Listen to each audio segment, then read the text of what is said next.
அஸ்வினி, பரணி, கிருத்திகை, உணாகப்பாத்துல பிறந்த மேஷராசி அன்பர்களே, மேஷராசியில பிறந்தவர்களுக்கு இப்போ ஏழரை சனி நடந்துகிட்டு இருக்கு. உங்க ராசிக்கு 12ஆம் இடத்துல விரயஸ்தானத்துல சனி பகவான் இருக்கார். அப்போ நிறைய விரயங்கள் ஆகும். நிச்சயமா விரயங்கள் ஆகும். அந்த விரயங்கள் நல்ல விரயங்களாக மாற்றிக்கொள்ள வேண்டியது உங்களுடைய பொறுப்பு. ஏன்னா சனி குருடைய வீட்டுல போறனால உங்க இஷ்டத்துக்கு மாற்றிக்கொள்ளவும் முடியும். வீண் விரயங்கள் பெரிய அளவுல பாதிக்காது. ஆனா குருவுடைய வீட்டுல சனி இருக்கிறனால சுபவிரயங்கள் நடக்கும். அது இல்லாம இந்த வருஷம் வைகாசி 18ஆம் தேதி வரக்கூடிய குரு பெயர்ச்சியில ஜூன் 1ஆம் தேதி அந்த சனி பகவானுக்கு குரு பார்வை வரனால இந்த விரயங்கள் மேஷராசிக்கு வரக்கூடிய விரயங்கள் நல்ல விரயங்களாகத்தான் இருக்கும். குடும்பத்துல சுபகாரியங்கள் நடக்கும். தொழில் விருத்திகளை செய்யல. ஏன்னா தொழிலாதிபதி விரயஸ்தானத்துக்கு போறார், லாபாதிபதி விரயஸ்தானத்துக்கு போறார். அதனால தொழில் விருத்தி செய்யலாம். அந்த விருத்திக்காக எவ்வளவு செலவுகள் வேணாலும் பண்ணலாம். அதெல்லாம் நிச்சயமாக நடக்கும். அடுத்து லாபாதிபதி விரயஸ்தானத்துல இருக்கனால எவ்வளவு லாபம் வந்தாலும் அத்தனையும் விரயமாகும் இருக்கு. ஆகவே நீங்களாக சுபவிரயங்களாக மாற்றிக்கொள்வது நல்லது.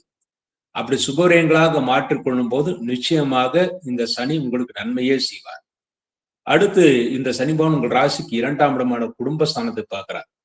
குடும்பஸ்தானத்தை இந்த வருஷம் முழுசா பார்க்கறனால குடும்பத்துல திருஷ்டி ஏற்படும். குடும்பத்துல உங்க செயல்பாடுகள் முன்னேற்றங்களை வெளியில சொல்றதை முடிந்தவரை நிறுத்தி கொள்ள வேண்டும். எதை வெளியில சொல்லிட்டு செய்யறீங்களோ அது குடும்ப விஷயத்துல அதுல கொஞ்சம் தாமதம் ஆகும். அவ்வளவுதான் தவிர மற்றபடி கெடுதல் ஒண்ணு வராது. அடுத்து இந்த சனி பகவான் 6ஆம் இடத்தை பார்க்கறனால உங்களுக்கு ஏதாவது ரோகங்கள் இருந்தால், ஆரோக்கிய குறைபாடுகள், உங்களுடைய பிறப்பு ஜாதகப்படி ஏதாவது ரோகங்கள் இருந்தால் அதற்குரிய மருத்துவம் கிடைக்கும். அதற்குரிய செலவனங்களாகும். மருத்துவம் கிடைத்து உங்களுக்கு ரோகங்கள் சரியாகும் அப்படின்னு உறுதியா நம்பலாம். அடுத்து உங்கள் ராசிக்கு 9ஆம் இடத்தை அந்த சனி பகவான் பார்க்கறனால நல்ல பாக்கியம் இருக்கிறது. அந்த பாக்கியம்ங்கிறது நல்ல சுப சௌபாக்கியமா தான் இருக்கும். அடுத்து இந்த வருஷத்துல இந்த வருஷ ஆரம்பத்துல சித்திரை 1ல இருந்து வைகாசி 18 வரையில, அதாவது மே மாசம் வரையில உங்கள் ராசிக்கு 3ஆம் இடத்துல குரு பகவான் இருக்கார். 3ஆம் இடத்துல குரு பகவான் இருக்கிறனால இந்த வருஷம் ஆரம்பத்துல தைரியமாக செயல்பட்டு காரியங்களை சாதித்துக் கொள்வீர்கள். உங்களுடைய இளைய மூத்த சகோதரர்களுக்கு நன்மைகளை ஏற்படுத்தி கொடுக்கும். அடுத்து தைரியமா காரியம் செய்யறதுனால இந்த வருஷம் ஒரு சுபிட்சமான வருஷமா தான் இருக்கும். அடுத்து ஜூன் 1ஆம் தேதிக்கு பிறகு, அதாவது மே மாசம் ஜூன் 1ஆம் தேதிக்கு பிறகு உங்கள் ராசிக்கு 4ஆம் இடத்துல குருபவன் வர்றார். 4ஆம் இடத்துல குருபவன் வர்றதுனால இந்த வருஷத்துல நண்பர்கள் உறவினர்களாக ஏதாவது பிரச்சனைகள் இருந்தால் அந்த பிரச்சனைகள் எல்லாம் தீரும் என்று எடுத்து பார்க்கலாம். அடுத்து தாயின் ஆரோக்கியத்தின் இந்த குறைபாடுகளுக்கு நல்ல மருத்துவம் கிடைத்து தாய் நல்ல ஆரோக்கியமாக இருப்பார்கள், சந்தோஷத்தை அடைவார்கள். அடுத்து இந்த வருஷம் நவம்பர் 1ஆம் தேதி 1/11/2026 இருந்து 24/1/2027 வரை, அதாவது கிட்டத்தட்ட நவம்பர், டிசம்பர், ஜனவரி இந்த 3 மாசங்கள்ல குருபான் உங்கள் ராசிக்கு அதிச்சாரமாக சிம்ம ராசிக்கு போய் உங்கள் ராசியை பார்வையிடுறார். அதனால திருமணமாகாத ஆண்களுக்கும் பெண்களுக்கும், அது இல்லாம தொழில் கிடைக்காதவர்களுக்கு கூட இந்த வருஷம் நவம்பர் மாசத்துல இருந்து மிக மிக நன்றாக இருக்கு. அதற்கப்புறம் தொழில் கிடைக்கும், நல்ல சந்தோஷத்தை ஏற்படுத்தும் அப்படின்னு உறுதியா நம்பலாம். அடுத்து இந்த வருஷம் ராகு பயிற்சியை பார்க்கிறப்போ இந்த ராசிக்கு லாபஸ்தானத்துல இருந்த ராகு பகவான் தொழில் ஸ்தானத்துக்கு வராரு.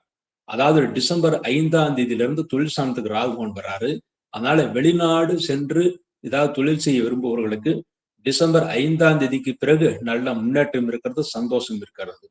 அடுத்து இந்த வருஷம் உங்கள் ராசிக்கு 4ஆம் இடத்துல கேது பகவான் டிசம்பர் 5ஆம் தேதி இருந்து வராரு.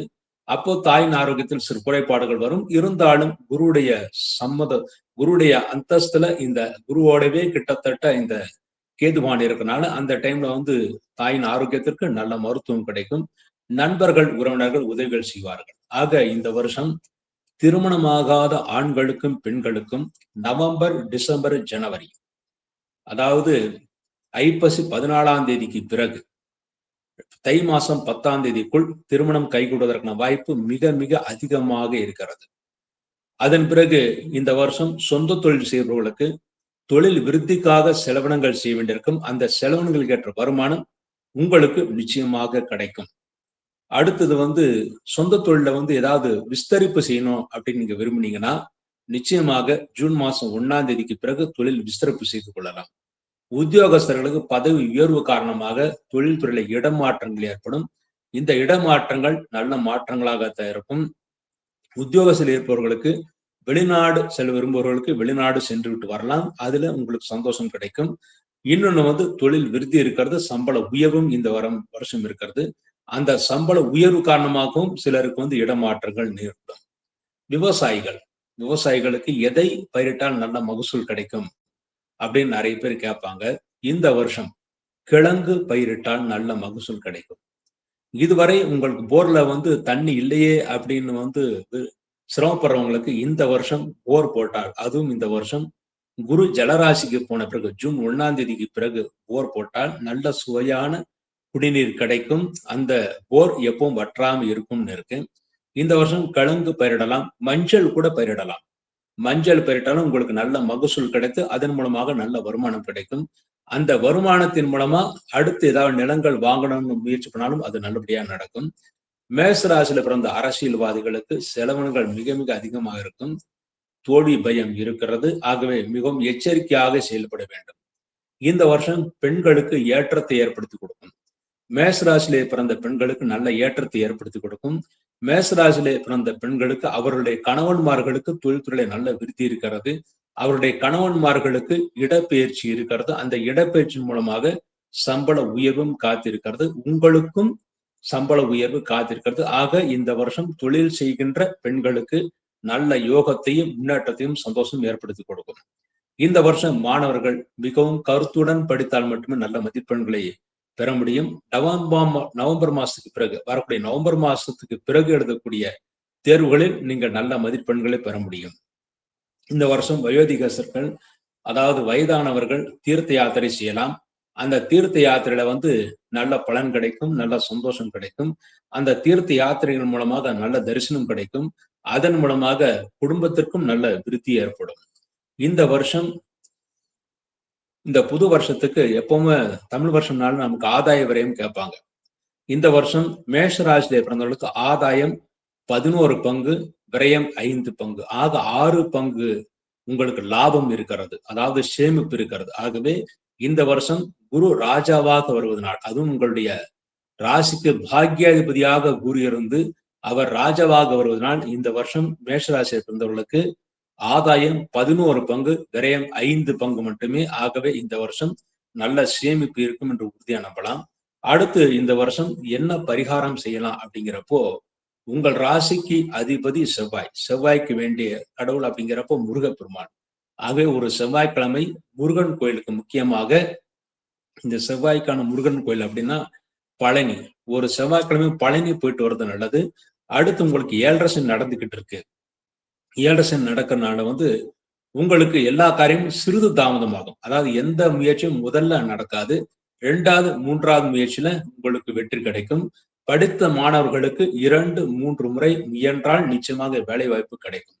இந்த வேலை வாய்ப்பு நல்ல விதமாக அமையணும் அப்படிங்கிறதுக்காக, தொழில் விசிறப்பு நல்லா இருக்கணும் அப்படிங்கிறதுக்காக சனிக்கிழமை, அதாவது ஏதாவது ஒரு சனிக்கிழமை இன்னைக்கு திருநள்ளாறு சென்று அங்கே நலநாராயண பெருமாளையும், அங்கே திருநள்ளாறு அங்கே இருக்க தர்பாரணேஸ்வரையும் வணங்கு. அதுக்கப்புறம் நீங்க சனீஸ்வரனையும் அம்பாளையும் வணங்கிட்டு வந்தா மிக மிக முக்கியமானது, மிக மிக நன்மைகளை ஏற்படுத்தி கொடுக்கும். இந்த பரிகாரம் உங்களுக்கு நல்ல யோகத்தை ஏற்படுத்தி கொடுக்கும். வெளியூர் செல்ல முடியாதவர்கள் என்ன பண்றது அப்படின்னு நிறைய பேர் கேட்பாங்க. அதுக்கு பரிகாரமாக பிரதி சனிக்கிழமை, ஒவ்வொரு சனிக்கிழமையும் சனிக்கிழமை சனி பகவானுக்கு நல்லெண்ணெய் தீபம், ஆஞ்சநேயருக்கு நெய் தீபம் வைத்து விட்டு வாருங்கள். நிச்சயமாக இந்த வருஷம் முழுமைக்கு மேஷராசி பிறந்தவர்கள் நன்மைகளை அடைந்து சந்தோஷத்தை அடைவார்கள் என்பது உறுதி.